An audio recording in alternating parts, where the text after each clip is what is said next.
Fatherhood is an eternal journey, a symphony of sacrifice and boundless love. As we celebrate Father's Day this weekend, we honor not only the fathers who walk among us, but also those who walked before and now reside in our memory, with their legacies woven into the fabric of our daily existence. Today, we pay tribute to their enduring love, their unwavering support, and their profound impact on our lives. In this spirit, we invite you to join us as Jaideep Tuli shares a poignant tribute to his grandfather, a testament to the timeless bond between fathers and their kin.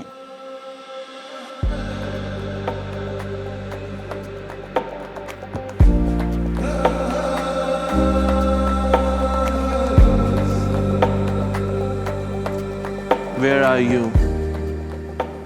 I miss the warmth of your love for me. I can see you in photo albums. Sometimes I see you in the mirror. My dear grandpa, I miss your presence every day. I miss you when my friends post their selfies with their grandparents. I miss the humor behind your anger. I miss your gentle pat on my head. I study in the room where you lived. Today, I am in tears. I remember once you bought some eggs, told me to throw them out. You were aware that I don't like eggs. Grandpa, thanks for giving me a wonderful father. Although I get silly and idiotic at times, today, your grandchild is popular for his rhymes. When I sleep, I can feel myself in your lap. When I was born, you used to rock me to sleep by the swing of your legs. My ma told me that you used to wear the same kurta pajama every day. When my mother asked to wash it for you, you said it's still white. My father tells me how you worked hard day and night. Dear grandpa, we can make any color by mixing two colors, but we cannot produce a shade of white. In the same way, one may get love from others, but no one can fill your place. Whenever I wear my turban, I see you in my face. When you left me alone, I was too small. Tell me with whom I will play and win that ball. Who will tell me the stories of the past? You are still remembered, even if time runs fast. I miss your presence a lot. I miss my friend within you, Dadaji. I want you to play with me. Can you see what I imagine? I feel your presence.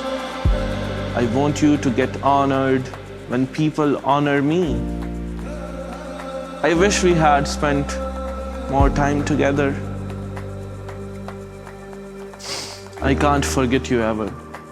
I'm alone. I think you could be my best friend. I imagine traveling with you wearing the latest trend. You are not gone. You are not gone, but are still in my heart. Read this letter in heaven. Let angels know that you are sweetheart. But don't flirt with the angels. It may be dangerous because grandma is there. You know that she is your protective shield. I remember you enjoyed to listen Gurbani, and you often called me Jhalla and my sister Siani. You worked so hard to make your children's hand. Where you were born, I want to kiss that land. It looks beautiful, whatever God draws. I feel you with me whenever I see the stars. Jaideep Tuli is a patriotic Indian poet known for his work around positivity, goodness, and love. He was a two-time youth delegate at the National Youth Parliament of India in 2018 and 2023, where he interfaced with Prime Minister Modi and other prominent national leaders.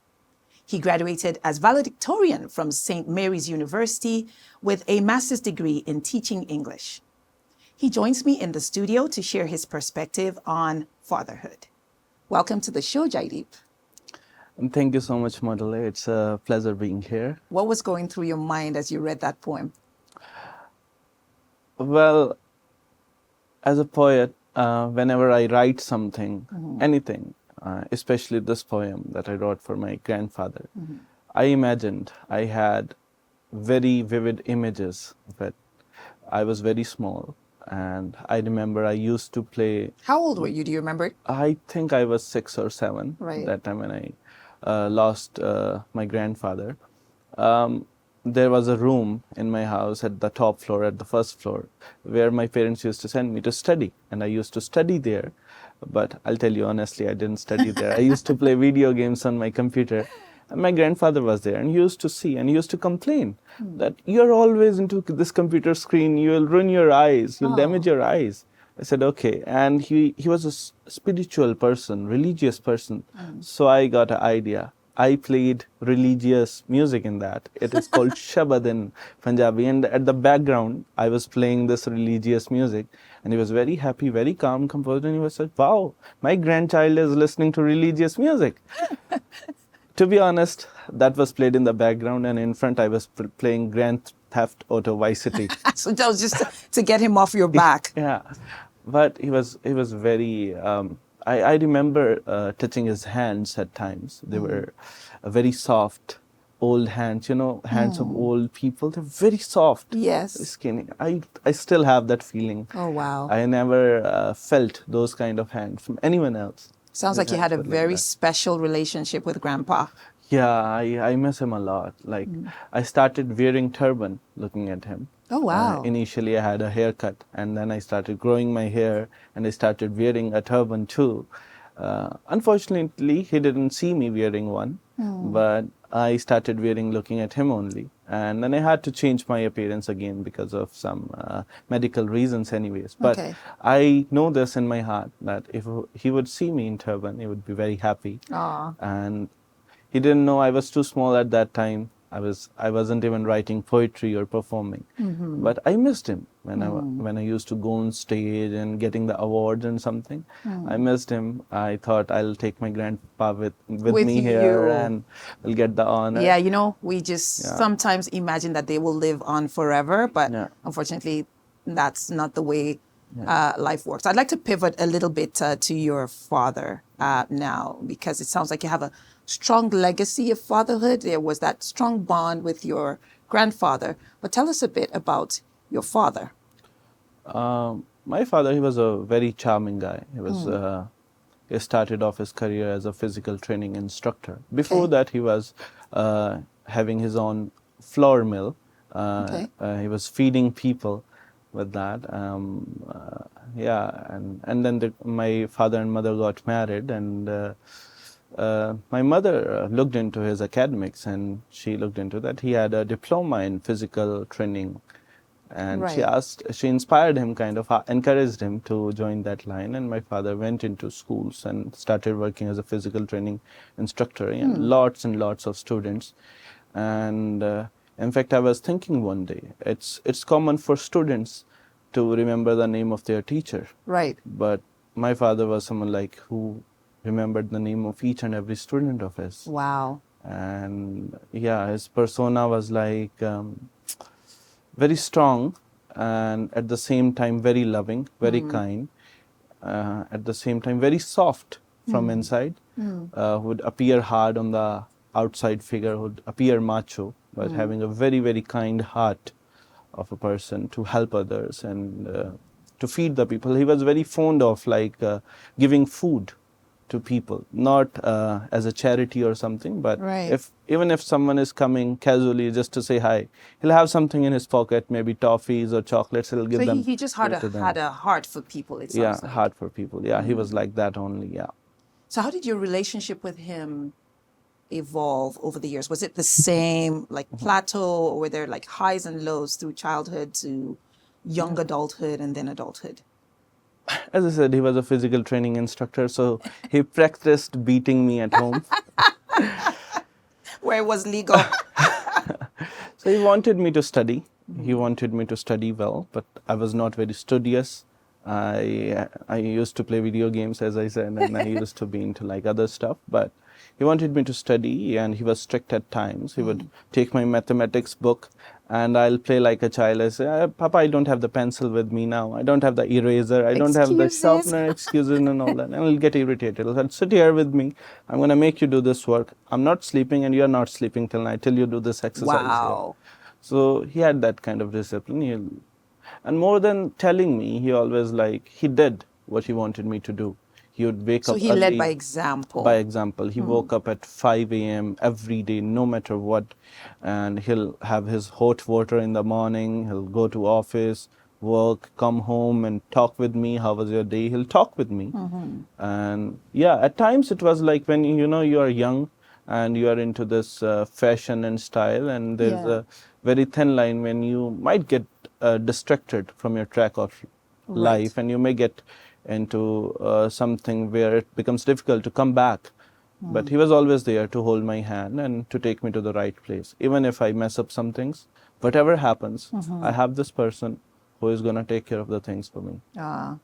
So you've shared quite a few memories. Which of these will you say is your strongest memory, or the favorite memory, or most valuable lesson that you took away from him and is still valuable to you today in your everyday life? One thing that I specifically want to learn from is that patience. He had extreme amount of patience, was very calm, very composed at times. I'm not like him. I get angry and irritated at times, and then I think, oh, this happened, and he was very calm, was very composed. Maybe I need to be like him. I try to grow up like him. Even if I get 1% of his skills or qualities, that'd be great.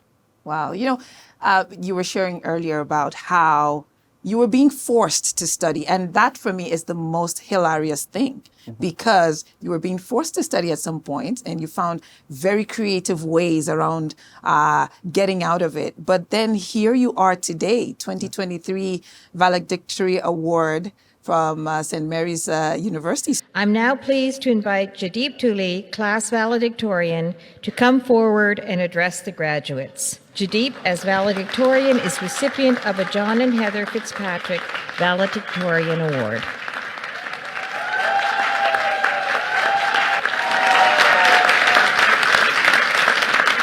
And this day is a testament to the hard work and dedication of all the star makers. I'm sure that your grandfather particularly would be very proud. Did your dad witness that moment at all? Yeah. My dad and my mom watched it online on the TV screen.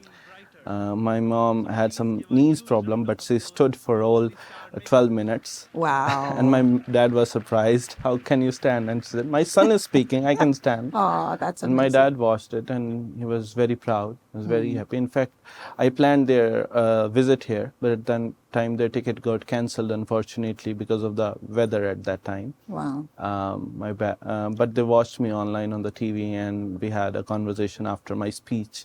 Wow. I miss them a lot. My heart goes for that particular moment because, in India, when I used to perform here and there, he knew many people. He would see me performing and he was proud, obviously.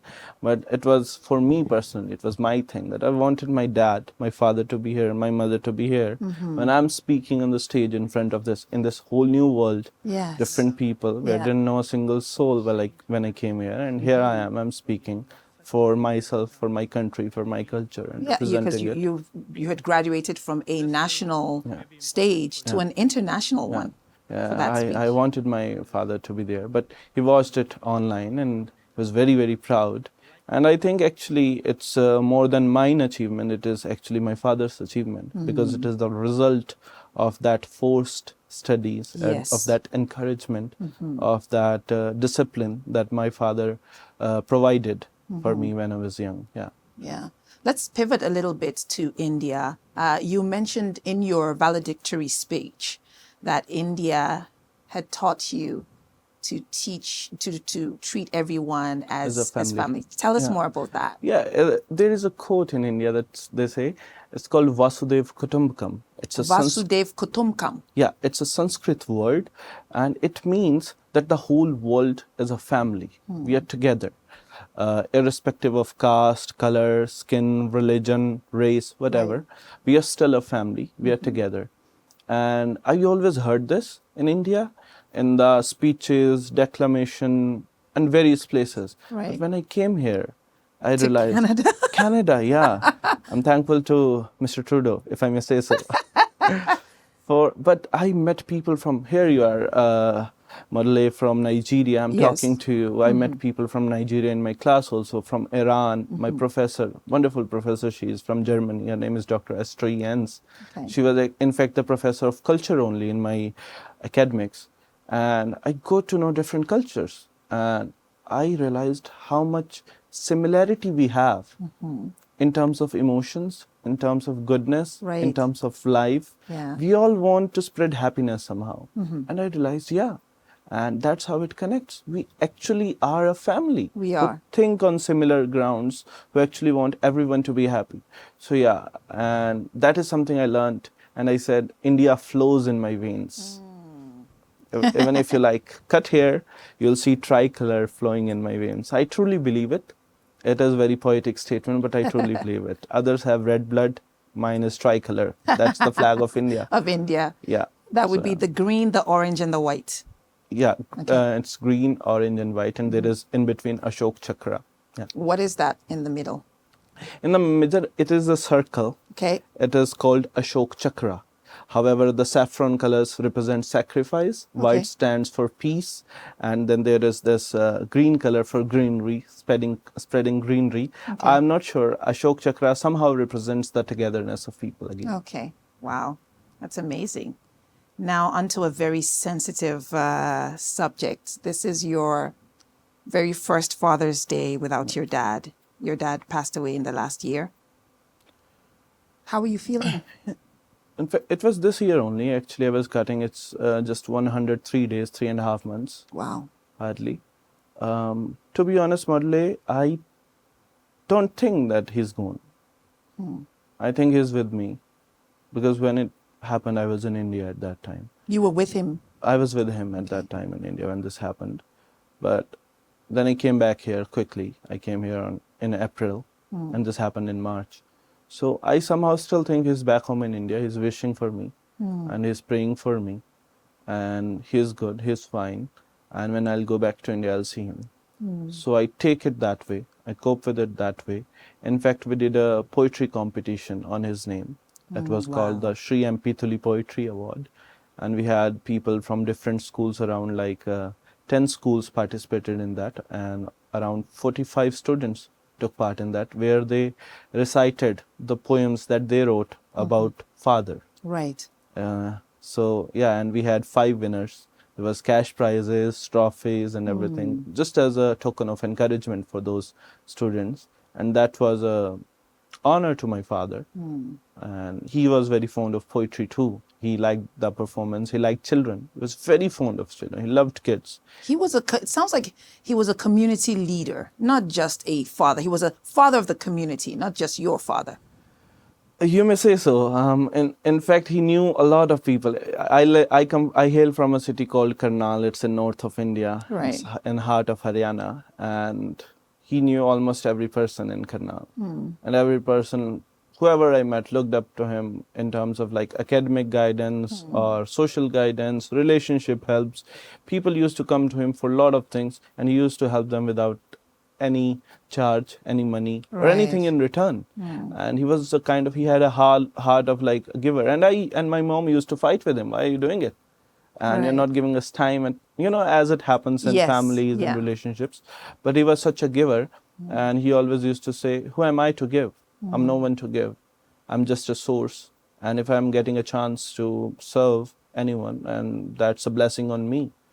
So he always taught me to love unconditionally, and he always loved me unconditionally. He loved Right. everyone unconditionally. So yeah, I see him as a saint. Wow. So I know you had that competition to honor him back then, but do you have any special plans to honor him on Father's Day? Not right now. I think I'll go to there is a temple, Sikh temple. I'll go there and I'll serve there. It's again a community thing. Right. I'll think of him. I think that is my biggest tribute. That will be my biggest tribute to him. Just thinking of him and being on a right path, being spreading the love, spreading the gift that he has given me. That is the gift of goodness. If I keep on trying to spread that by whatever I do, by even if I am teaching, even if I am reciting a poem, even if I'm acting in a film, whatever I'm doing, if I'm doing it with my heart, I'm doing it with goodness, and it is spreading some kind of social message of goodness and togetherness, I think that would be my tribute. I would love to give tributes to him with my every breath and every second of my life. I can imagine. But it does sound apt that service on Father's Day would be the best way to celebrate a humble community servant, So I think that's amazing. If you had the opportunity to say something to him that he could hear on Father's Day, what would you say? I'll say eat well, take care of yourself, and you are so occupied in taking care of others, and you should take care of yourself too. And that is important. I'll tell him, and I'll tell him, what will I say? I think I said a lot of things to my father. There isn't anything that I didn't say him. That's awesome. Yeah, I So you said feel a lot like of things. you gave him his flowers while he was still alive. I talked with him once here. I was here in Canada only, and I called him. I was crying badly. It was, I think, 5 or 6 months back. I was crying very badly, and I was talking to him, and I told him, Dad, I love you. You're my superhero, and everything I said to him. I don't know where that came from, but Some type of premonition, maybe? I'm not sure where it came from. Some supernatural power that made me say all the things which were in my heart. I said to him, I told him that you are my superhero, and I want to grow up to be like you. And I feel lucky in that way, because I got the courage to say that to him. And I feel thankful to Canada, because distance makes you feel the importance of the people who have been close to your whole life. Very true. When I was in India, I didn't feel that way, or maybe I felt, but I never had the courage to say that to him. And when I came here, I had the chance to reflect on the relationship that I had, and I called him and said, so yeah, I feel that way. And if I had to say something to him, I would only say to him, take care of yourself, and I love you. Yeah. Oh, that's awesome. Thank you so much for spending time with us today. It has been a very interesting conversation. And we look forward to hanging out with you again soon. Thank Happy you, Father's Madeleine. Day to you as well. Thank you, Madeleine. Thank you. Nice meeting you. Really nice meeting you. I've been talking to Jaideep Tuli, who's been sharing on memories and the impact of fatherhood. If you haven't already, don't forget to subscribe to this channel and to click the like button. I am Modele Akintokun, wishing all the fathers out there a wonderful Father's Day celebration.